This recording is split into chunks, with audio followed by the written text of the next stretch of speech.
सर्वेभ्यो नमो नमः। बच्चों, पिछले वीडियो में हम लोग योगस्य वैशिष्ट्यम पाठ के अंतर्गत पढ़ा कि योग क्या है ना। योगः चित्त वृत्ति निरोधः, इसे पढ़ा था, याद है ना। और बच्चों, हम लोगों ने देखा कि चित्त वृत्तियों के कितने भेद होते हैं। तो चित्त वृत्तियों के कितने भेद हैं? 5, है ना। क्या क्या? प्रमाण, विपर्य, विकल्प, निद्रा और स्मृति। बहुत अच्छा, आप लोगों को याद है। अब चलिए हम लोग उसके आगे पढ़ते हैं। तो आप लोग अपने अपने पुस्तक हाथ में ले लें और जहां मैं पढ़ती हूँ वहां पर आप भी ध्यान से देखें और समझें।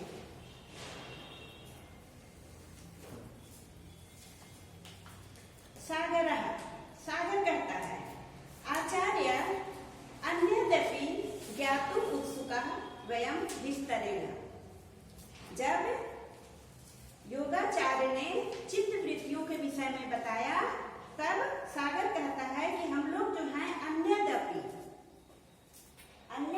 यानी कि अन्यद्यपि और भी कुछ दूसरा भी हम लोग जानना चाहते हैं। केवल चित्त वृत्तियों के बारे में नहीं, बल्कि दूसरा भी और भी कुछ जानना चाहते हैं। ज्ञातुम उत्सुकः, इसको अगर संधि विच्छेद करेंगे बच्चों तो होगा ज्ञातुम उत्सुकः।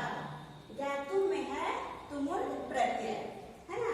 तो सागर कहता है कि अन्यदपि ज्ञातुम उत्सुकः वयम विस्तरेण, हम लोग विस्तार से और भी जानना चाहते हैं। योगाचार्य कहते हैं, अधुना योग अंगानां नामानि लक्षणानि च अवबोधयामि।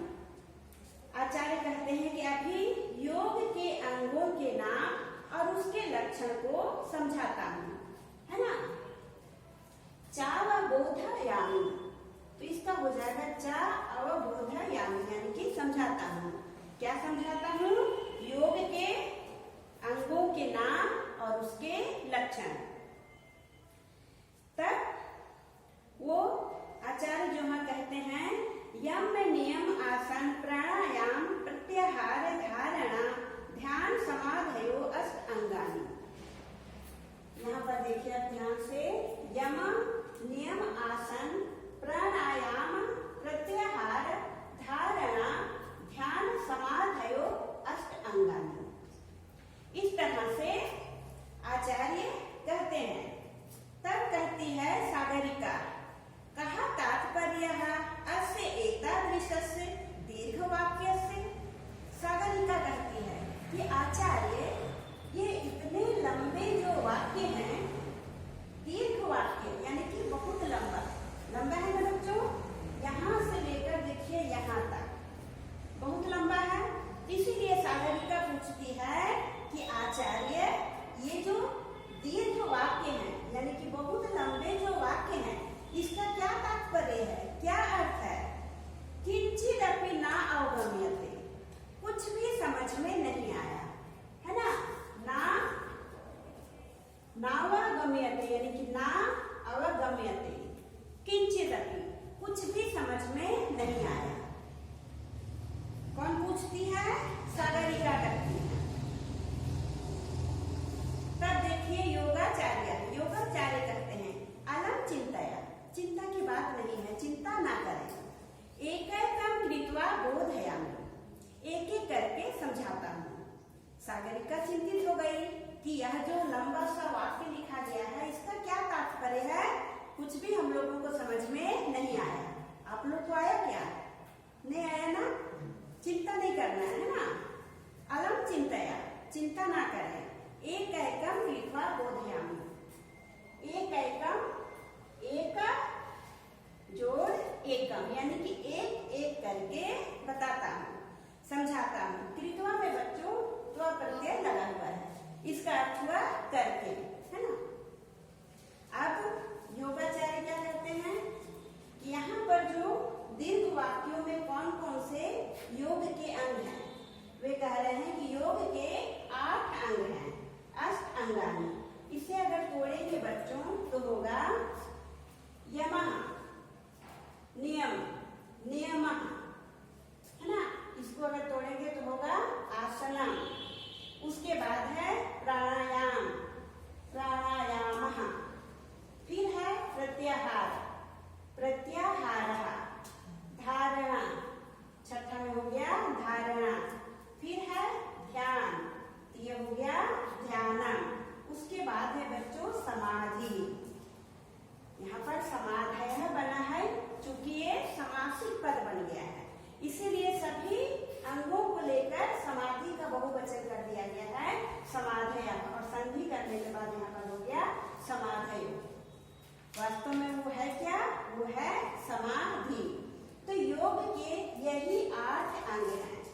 कौन कौन से? यम, नियम, आसन, प्राणायाम, प्रत्याहार, धारणा, ध्यान और समाधि। योग के कितने अंग हैं? 8 अंग हैं। कौन कौन है ये आप समझ गए, है ना? तो इस तरह से योगाचार्य बताते हैं। उसके बाद देखिए अब बच्चों एक एक करके हम लोग इसके बारे में जानेंगे कि योग के 8 अंग तो हैं, लेकिन अब यम क्या है, नियम क्या है, आसन क्या है, इसके बारे में भी हम समझेंगे, लेकिन एक एक करके, है ना? एक एकम लिखवा। तो सबसे पहले देखिए यमः। योग के 8 अंगों में आज हम लोग इसके पहले अंग को पढ़ेंगे। तो पहला अंग इसका क्या है? यमः, यम। तो इसके बारे में कहा जा रहा है अहिंसा, सत्य, अस्तेय, ब्रह्मचर्य, अपरिग्रह यमः। यम क्या है? यम है अहिंसा, सत्य, अस्तेय, ब्रह्मचर्य और अपरिग्रह, यानी कि इसमें भी 5 अंग हैं। यम के भी 5 अंग हैं। कौन कौन सा है इसे बच्चों अलग करिए। तो होगा अहिंसा, फिर हो जाएगा सत्यम, अस्तेयम, ब्रह्मचर्यम और 5वां है अपरिग्रह। अब हम लोग इसके बारे में जानेंगे कि ये सब है क्या, ठीक है? तो देखिए अहिंसा। अहिंसा कहते हैं बच्चों, अहिंसा जब हिंसा का विपरीत पद है ना, हिंसा अहिंसा हम लोग कहते हैं। तो हिंसा का अर्थ क्या होता है? मारना या किसी को कष्ट पहुंचाना, तो उसी का विपरीत है अहिंसा, यानी कि हिंसा नहीं करना, किसी को मारना नहीं, किसी को सताना नहीं, किसी को पीड़ा नहीं देना। और कैसे? मन से, वचन से और कर्म से। मन, वचन और कर्म से किसी की हिंसा नहीं करना, किसी को पीड़ा नहीं पहुंचाना, किसी को दुख नहीं देना कहलाता है अहिंसा। ऐसी बात नहीं है कि किसी की अगर हम हत्या कर दें तो वही हिंसा है, नहीं। किसी को अगर हम मुख से अपशब्द कह दें तो वो भी हिंसा कहलाती है। किसी के बारे में अगर हम मन में सोचे कि उसका बुरा हो जाए, उसकी कुछ हानि हो जाए, तो यह भी हिंसा है। मन में सोचना, कल्पना करना, किसी के बारे में बुरी कल्पना करना, बुरा चिंतन करना, और मुख से बोलना भी, किसी के बारे में अपशब्द कहना, किसी को भला बुरा कहना, और कर्मों से भी बुरा करना, किसी को मारना, किसी को सताना, किसी को दुख देना। तो मन, वचन और कर्म से ये सब बुरे काम नहीं करना कहलाता है अहिंसा। तो हम सभी को बच्चों यह गुण जो है वो अपनाना चाहिए। अहिंसा का जो गुण है उसे धारण करना चाहिए, यानी कि किसी के लिए भी मन में बुरा नहीं सोचना चाहिए, मन से बुरा चिंतन नहीं करना चाहिए, और किसी के लिए अपशब्द भी नहीं करना चाहिए।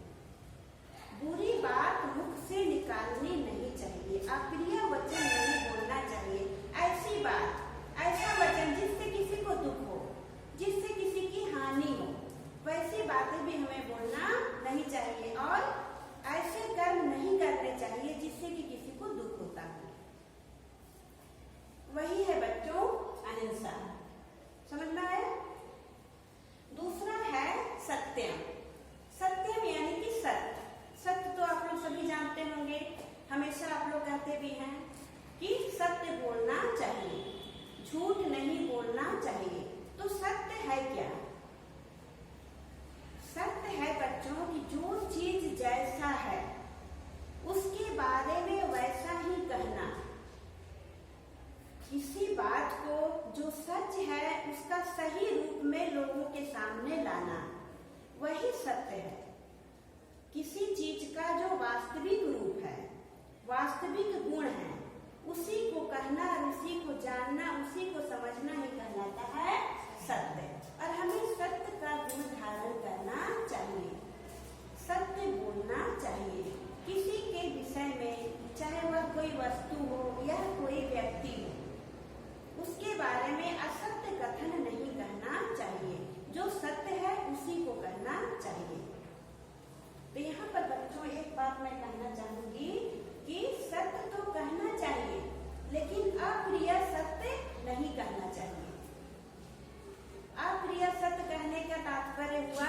कि वैसा सत्य जिसे कहने से किसी की हानि हो जाती है। यहाँ पर मैं आप लोगों को एक उदाहरण देना चाहूंगी। एक ऋषि तपस्या कर रहे थे गुफा के बाहर बैठकर, है ना। तो वहीं पर दौड़ी दौड़ी एक गाय आई और गाय आकर के गुफा में घुस गई। ऋषि बाहर बैठ के तपस्या कर रहा था तो वह देखा कि गाय गुफा में घुस गई है। तो गाय दौड़कर क्यों आई? क्योंकि गाय के पीछे उसे मारने वाले लोग उसे दौड़ा रहे थे। उसे मारने के लिए कुछ लोग उसे दौड़ा रहे थे, इसीलिए गाय आकर के गुफा में छुप गई। तो वे लोग जब गाय को ढूंढते ढूंढते वहां तक पहुंचे तो वे लोग ऋषि से पूछे कि क्या तुमने इधर किसी गाय को आते हुए देखा है? तो ऋषि कह दिया कि हाँ देखा है, वह गाय गुफा में घुसी है। तो वो लोग क्या किया, गुफा में घुस के गाय को निकाल करके उसको मार दिया, उसकी हत्या कर दिया। तो यहाँ पर बताइए बच्चों कि क्या ऋषि को ऐसा सत्य कहना चाहिए था? सत्य तो उसने कहा, लेकिन उसके सत्य कहने से गाय की हत्या हो गई। अगर यहाँ पर वह झूठ कह देता कि नहीं मैंने इधर किसी गाय को आते हुए नहीं देखा है, तो गाय की जान बच जाती ना। तो ऐसा सत्य जिससे किसी की हानि हो, जिससे किसी को दुख पहुंचे, वहां पर झूठ कहना ही अच्छा होता है। ऐसा झूठ जिससे किसी का भला हो, वैसा झूठ कहने में कोई दोष नहीं है। तो बात समझ में आई कि सत्य तो बोलना चाहिए, लेकिन अप्रिय सत्य नहीं बोलना चाहिए। उसके बाद आता है बच्चों अस्तेयम, है ना।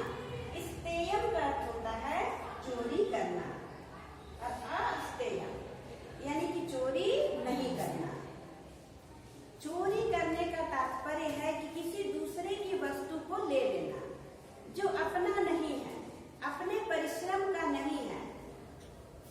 वह वस्तु किसी से छीन लेना, उसकी अनुपस्थिति में उसे ले लेना, चुरा लेना, वही कहलाता है चोरी। तो चोरी नहीं करना ही अस्तेयम है। किसी दूसरे की वस्तु पर अधिकार नहीं जमाना, किसी की दूसरे की चीज को नहीं हड़पना और किसी की वस्तु को बिना पूछे या बिना उसके जाने नहीं लेना ही कहलाता है अस्तेयम। चोरी नहीं करना, है ना। उसके बाद आता है ब्रह्मचर्यम। ब्रह्मचर्यम का अर्थ है बच्चों कि अपनी इंद्रियों को वश में करना। हमारी इंद्रियां जो है, हमारा जो मन है, वह क्या करता है, इंद्रियों को अपने वश में कर लेता है ना। और उसी के कारण व्यक्ति जो है वो बुरे कर्म करने के लिए प्रवृत्त होते हैं। अगर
आवश्यकता से अधिक चाह नहीं होना।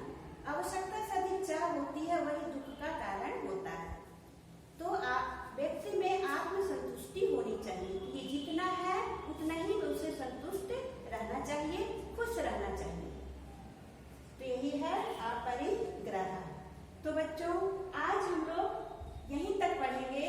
आगे का जो योग के अंग हैं उसे एक एक करके हम लोग फिर अगले वीडियो में पढ़ेंगे। तब तक आप लोग यहाँ तक का अभ्यास करें, अपनी अभ्यास पुस्तिका में लिख लें और मन लगाकर पढ़ाई करें। आशा है बच्चों आपको समझ में आया होगा। अब आप इसे अच्छी तरह से पढ़ें।